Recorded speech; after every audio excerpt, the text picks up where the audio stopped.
This is The Ring's Mike Coppinger, and we are here with Noel Mikaelian, who's going to be fighting Jai Opetaia September 12th for the Ring Magazine and Zuffa Cruiserweight Championship. That's going to be in Las Vegas, and the co-feature to the Ryan Garcia Conor Benn fight.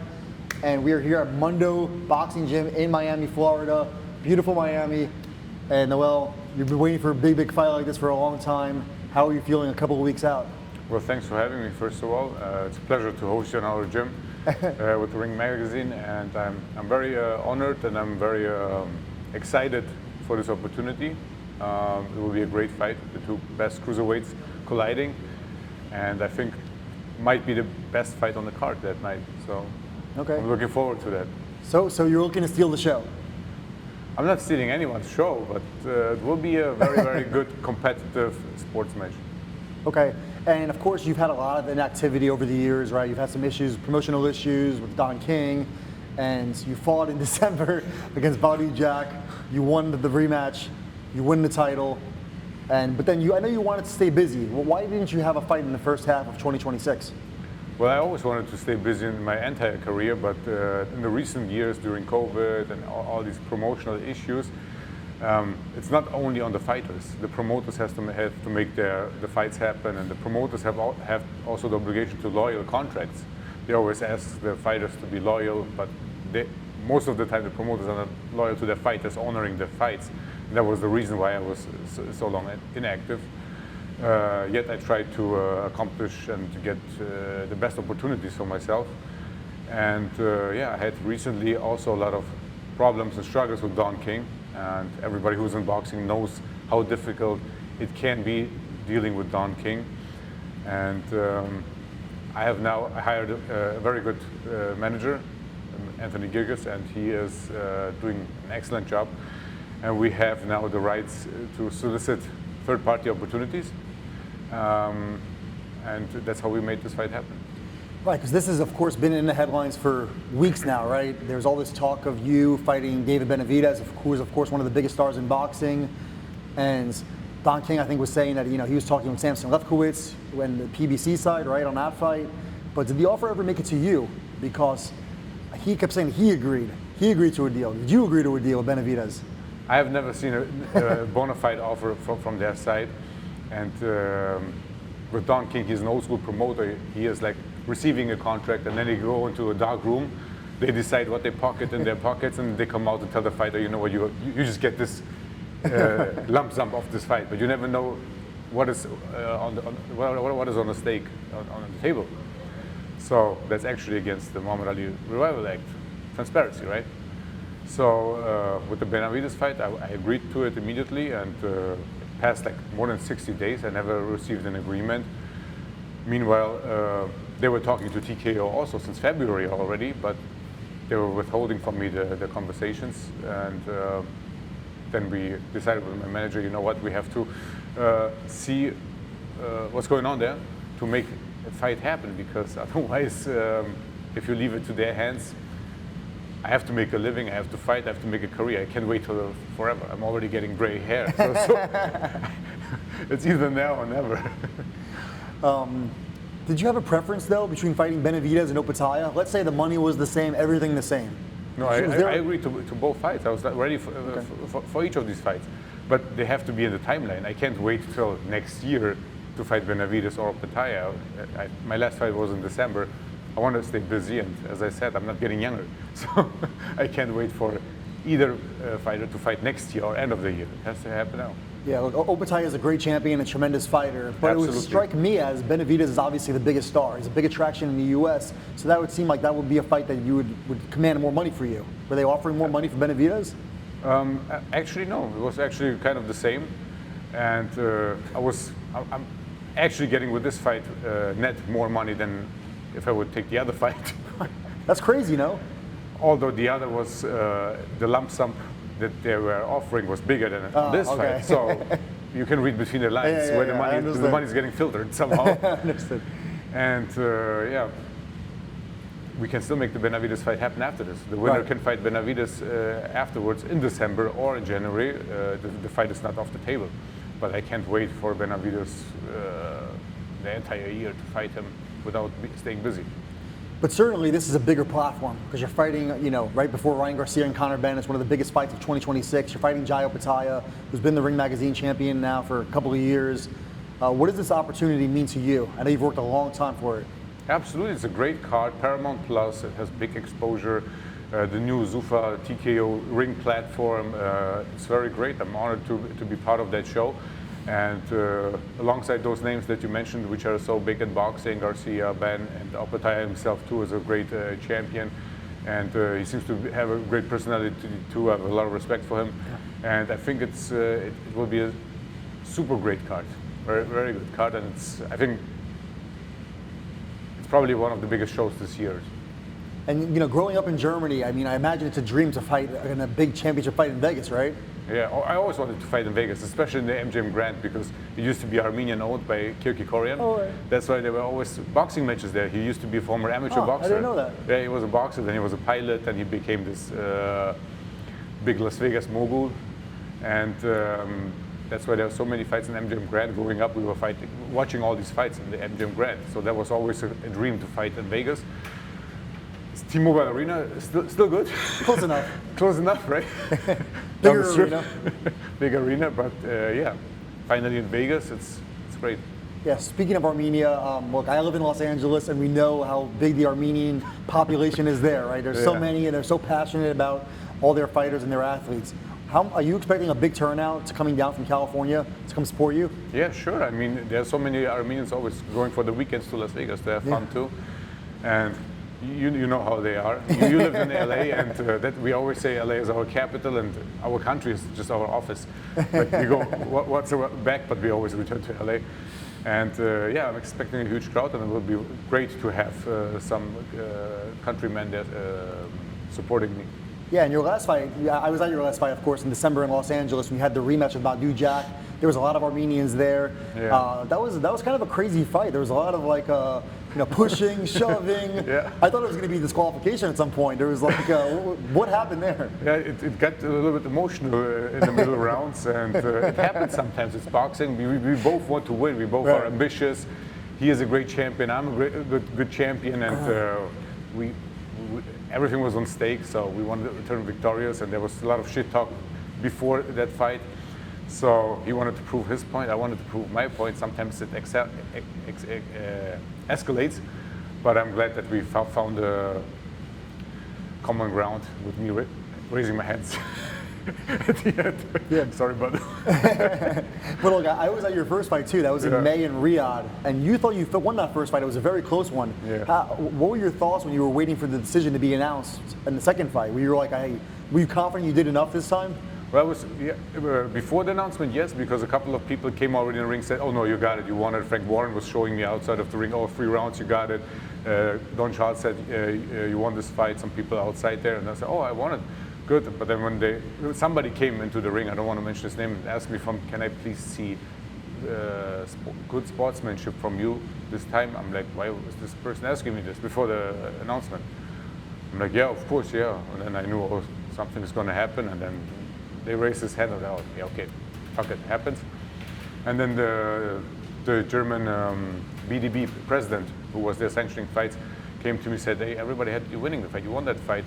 The president of the WBO, the president of the IBF, the WBA, the major boxing app in Britain, that all the fans winning this fight. That's why we filed then the appeal with my manager and Tom King, and we were victorious, and we got the rematch, and we cured that mistake. I mean, it was a struggle there. I didn't realize everything what was happening at that time, at this point, because on the last day, they said, you're fighting 5 in the morning. I was not prepared to fight in the morning. That was my bad time. At the rules meeting, I never saw something like that. In the rules meeting, they said, your fight is at latest 2 a.m., latest. So I was already preparing the whole week to fight at like midnight, 2 or something. And then the last day, I was like up to like 3:30, 4 p.m. I went to bed. And then right before the fight, they said, no, you're fighting 5 a.m. Like, I was in the locker room asking Teddy, like, can you bring me a Coke or like caffeine? I was like so tired. And in the middle of the rounds, I felt that too. It was not the best experience, but it was, how they say, amore fati. It was necessary for my journey. Right. That was the Canelo Williams skull co-feature. Yes.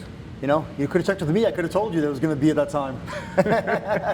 Yeah, but they said before you are not the second main, not the co-main event. They were never saying that before. It was the Roots meeting. You know how it works. Yeah. What's decided in the Roots meeting is how it's supposed to happen. Of course.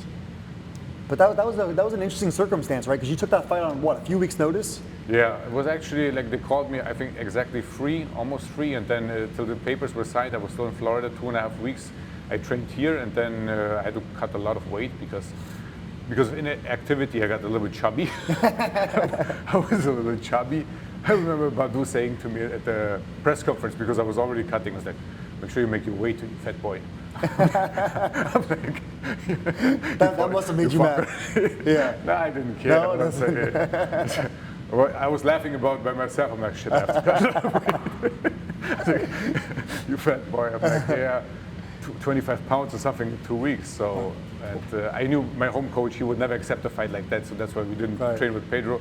I called a good friend and a very good coach also in London. He said, we can do it. So I did 7 days here, and then we flew out to London. I did like 8-9 days there, like 3 sparring sessions. Wow, that's crazy. Still off weight, and then we flew to Riyadh 8 days prior, and that was it. That was just the time zone, the weather, everything. It was. I think it would be still much easier if it would be before 2. That last day, 5 a.m., that really was. In the middle of the rounds, I had like a blackout. I went to the corner. I was like, I'm so tired. I had never had that in my life. I was like blacking out. I never had that. I don't know how I did the rest of the rounds and came back and even winning the last rounds. And I remember Badou came at the rematch. Oh, he was not negotiating with me that I didn't win. He was like, you almost quit. You were so tired. I'm like, yeah, I was tired, but you wouldn't have taken that fight with that notice and all the circumstances. Yeah, I can't even imagine. When I'm tired, I'm like, can't do anything. So I can't imagine getting punched in the face when I'm tired and having to win an athletic competition. But it's funny, when I sat down with Canelo in Egypt in May, because you know he's fighting in Billy, of course, in Riyadh, I said, are we going to see you fight at 5 a.m. again? He said, never again.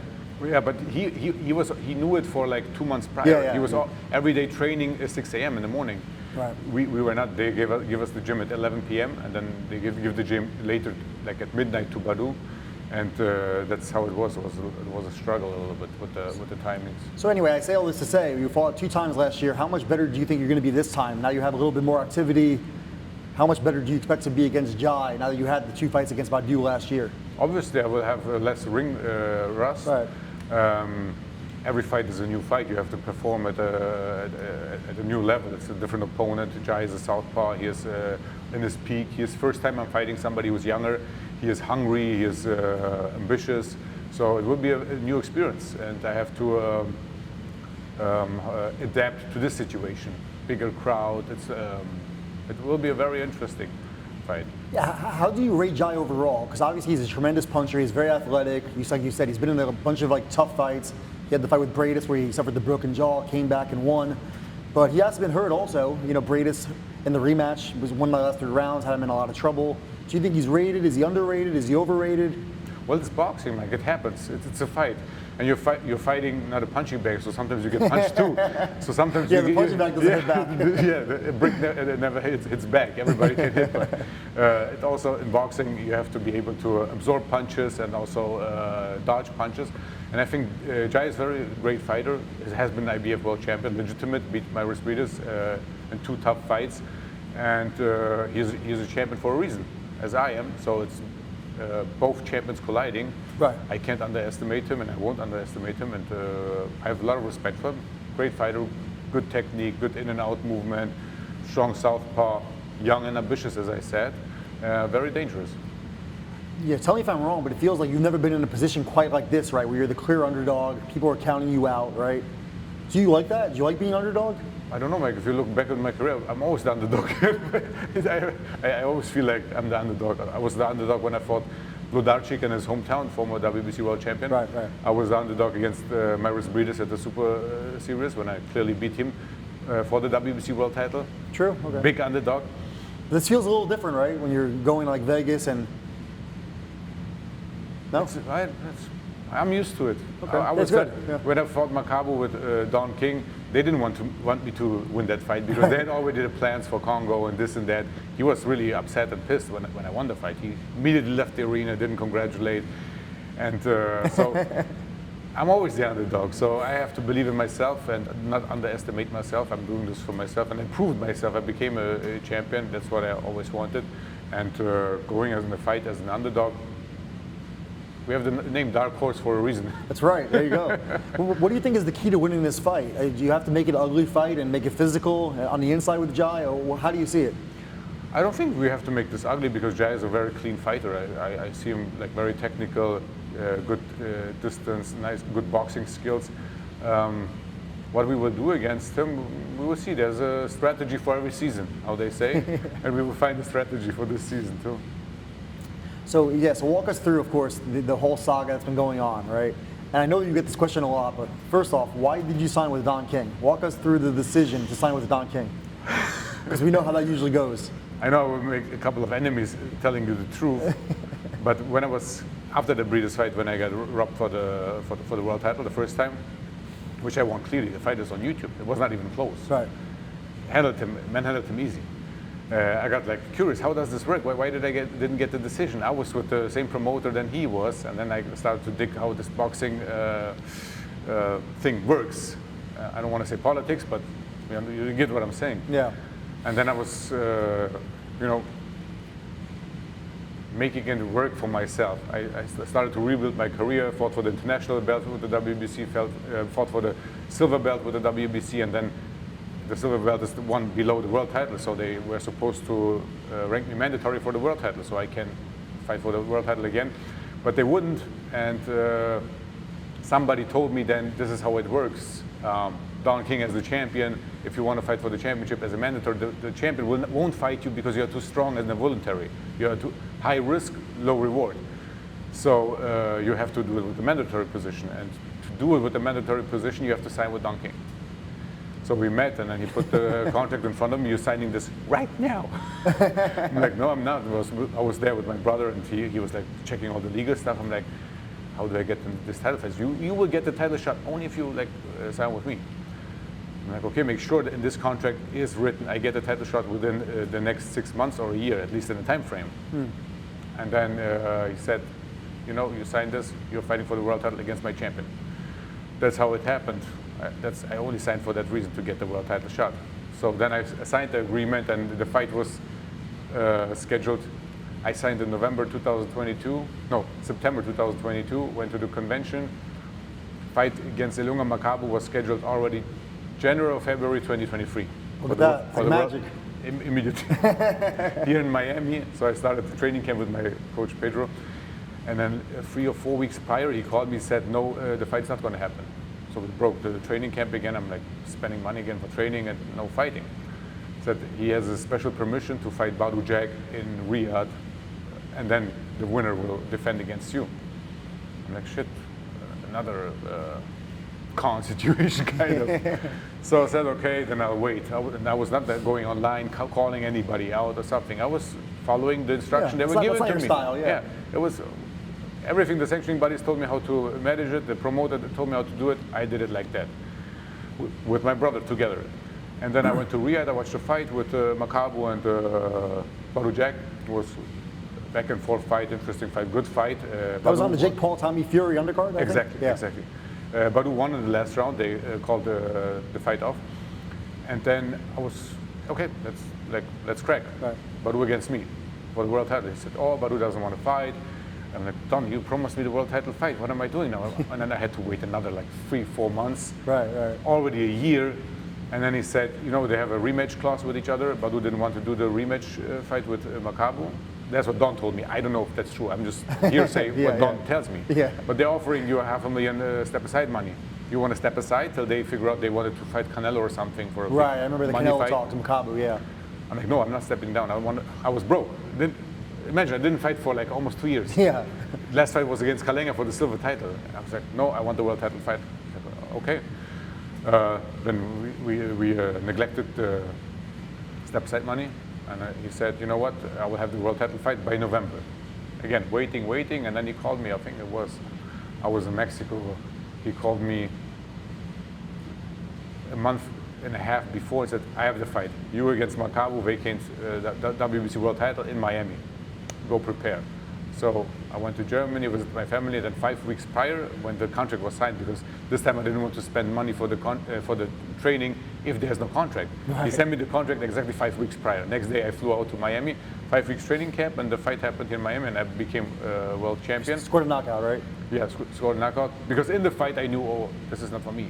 Like, I knocked him down, they gave him 30 seconds to rest, and he was in the corner. He comes literally, Mike, out of the corner after 1 minute rest. The dog takes him to the corner to watch his eyes. You're literally out of the corner. You could do that right now when you are resting. Yeah. Like, oh shit, I have to make this happen, otherwise this will not go my way. And then I won, and then Don King immediately left the arena. He called me like 3 or 4 days later. Congratulations, stay loyal and you will do the money. And I stayed loyal, but I never did the money. So it was then I figured out, man, I'm kind of trapped in this contract now. But I became champion. So. Right. But then after that, right, there was all this, nonsense, right, where you're made champion in recess, and what was that whole situation? The whole situation was when I became the champion, they announced a mandatory Riziki. And then Don called me, and then he said, I can only pay you this amount of money. Shit money. Less than my world title fight. I'm like, Don, this is, instead of increasing. You won the fight, instead of increasing my purse, he's like less than the other one. Yeah.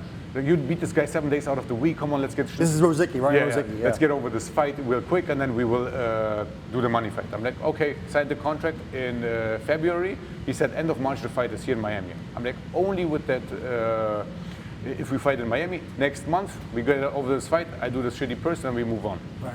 Signed the agreement, flew over to Miami, started training camp with my coach. So this is now what? This is 2024? Yes, 2024 beginning. It is March, no, it is February, still no date for the fight. He called me, he's like, oh, they're not signing the agreements, the Rosicki team. I'm like, man, how long should I drag this out? This is shitty purse, I can't afford training camp after training camp after training camp. Then the WBC gave them an ultimatum on March 2nd, although the fight was supposed to happen end of March. WBC wrote, if Rosicki's team doesn't sign the agreements by March 2nd, Noel will be guaranteed a voluntary defense. So they signed at the end of the second, by midnight or something. That's what Don told me. Fight was pushed to end of April. I'm like, oh man, another month. So we pushed it, sparring, this and that, and then in the beginning of April, it's like, no, we are fighting in May. I'm like, Don. This is going to like another 6 months, another half year. You're gonna be training forever. For my trainer also, everybody got in the camp pissed because no, it's expenses and sparrings and like losing the focus for training too. Oh, the fight is now scheduled for May. I'm like, Don, all the Makabu money I'm spending on training camps. Like, it's like, how is this supposed to work? We have to fight now. It's like, yeah, it's from their side. They think they're the champions, blah blah blah, here and there. I said, okay, we continued the training camp.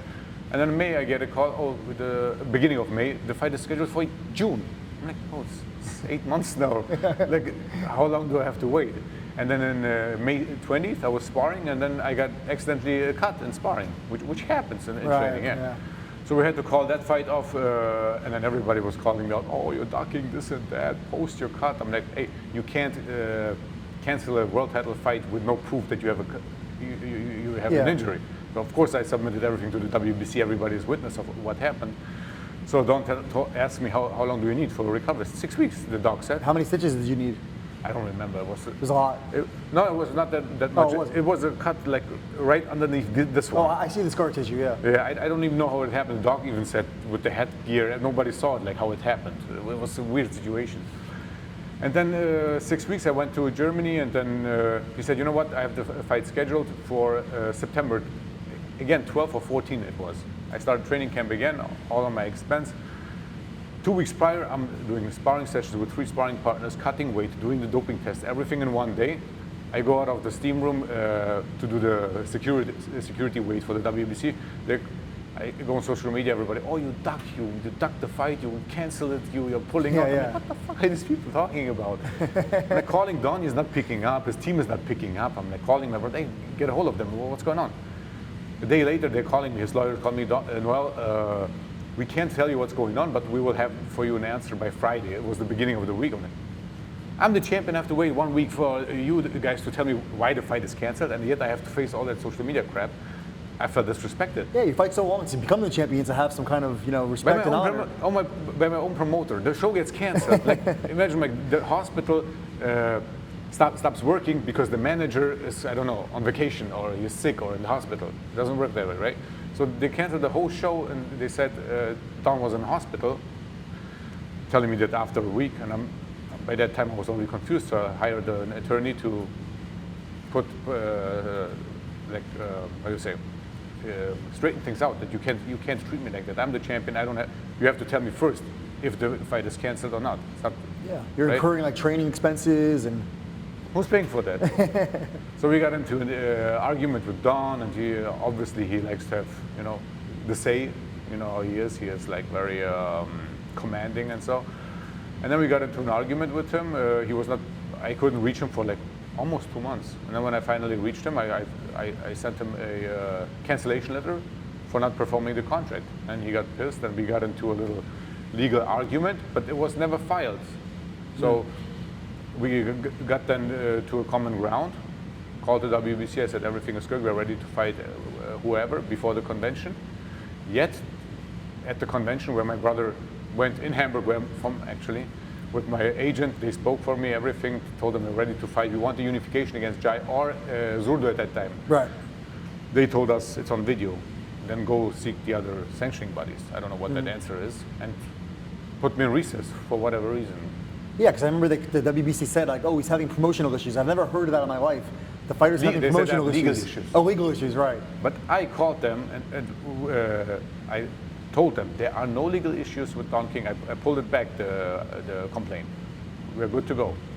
Yet they put me in recess, and then they announced Badou as the champion. I heard my brother was there, and this whole team was there, and they were screaming, strip him, strip him, strip him, like worse than my ex-girlfriend. I'm like, guys, where's the respect? I thought we were all fighters. You're there like grown-ass men, strip him, yeah, take his belt off. Like, yeah, well, but don't they want to win it in the ring? Like, yeah, like, are you like men? Are you fighters? Well, what is that? It's embarrassing, kind of being in that circle. So Ruzicki was scheduled to fight Badou, like in 2 months or something in Riyadh. And I said, okay, yeah, that's how it is. I'll wait for Don. What we do? Maybe fight the winner.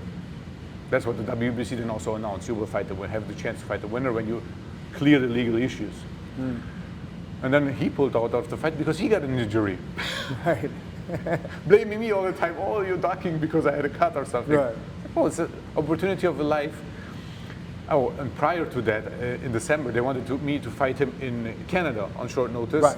For also a lousy purse, I had to pay 50% taxes, and Don was selling me out for like, I don't know, he was pocketing maybe 30 grand or something like that. I offered them 150 grand to like get me off the contract as a buyout, because I know how much he invested in me. He didn't invest anything in me.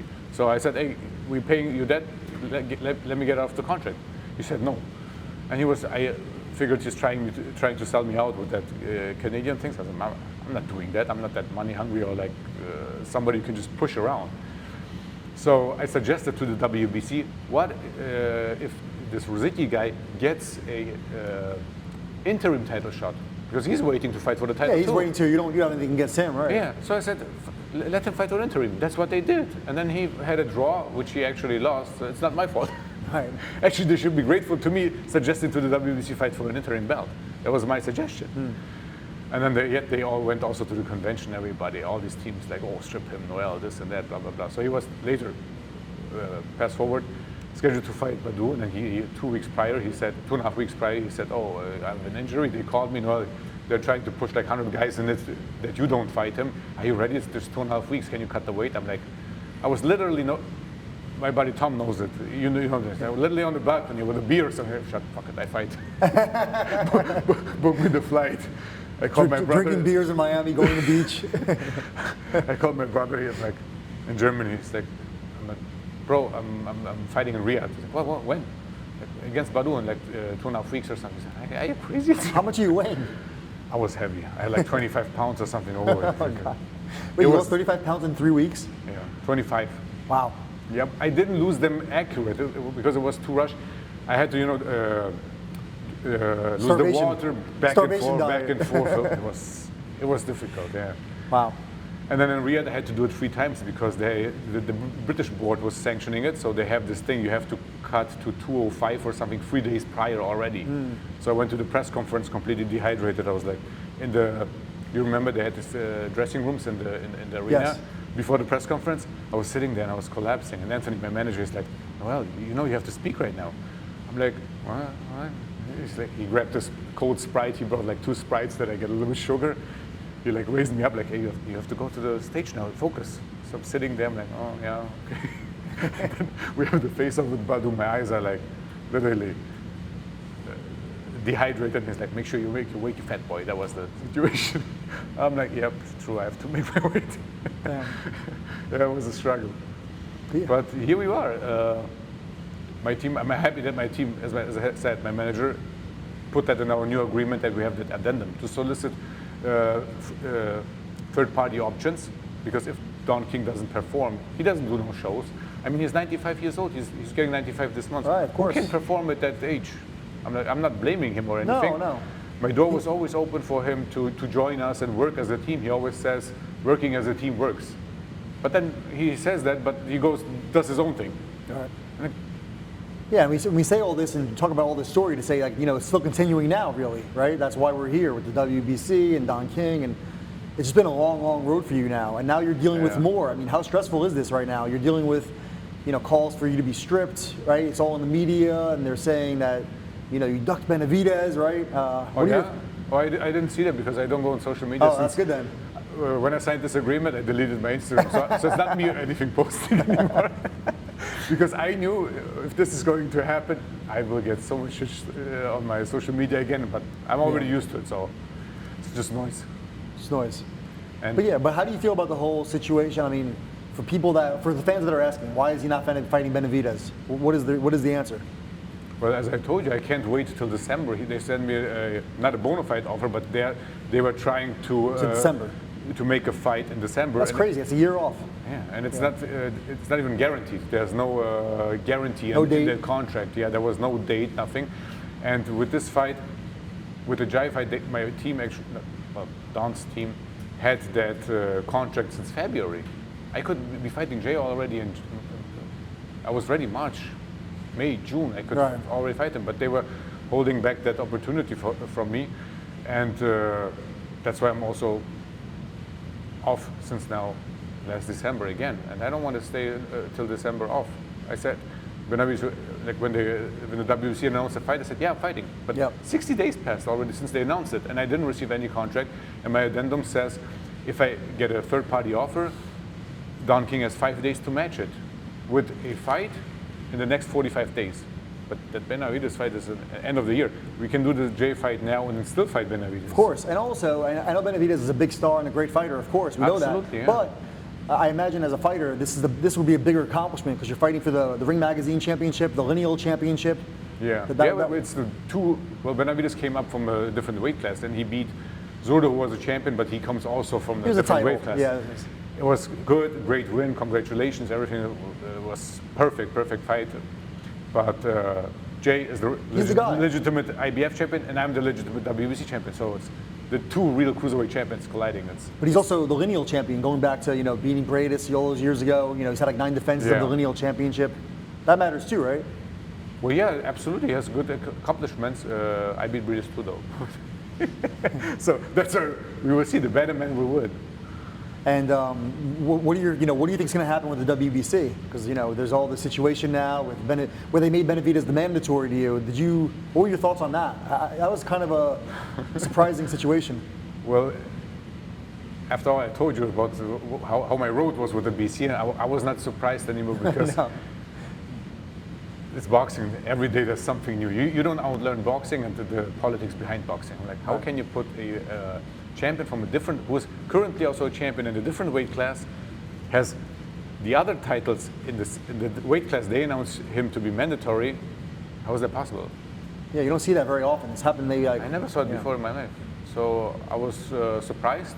And then they said, oh, if Noel's fighting Jai, then he gets stripped. I'm like, wait, I don't understand that. That's the fight to make, and why would I get stripped? I had a voluntary defense. They gave me a voluntary defense. And it didn't happen till now, not because of my power. It was because of my promoter and outside circumstances with the issues I just mentioned with my promoter. So. And of course, there's a lot of talk about Zuffa, right? Zuffa's a new venture. They just came into boxing in January. Well, what has it been like in your short time working with them so far? It's great. The show was good, and they have a lot of room to develop, and it's good for the anti-boxing situation, because whenever there's a new player in the game, it creates chaos, and chaos creates opportunity. And I think it's good for the fighters, because that old system, how it worked with the sanctioning bodies, some people got too comfortable taking advantage of the fighters, and the fighters are the most important ones, because that's how the whole system works, the ecosystem. We need the fighters to sanctioning fights and to promote fights, but some promoters and sanctioning bodies got too comfortable to just use fighters and just benefit for themselves, and oh, we use this fighter, there will be a next one anyways.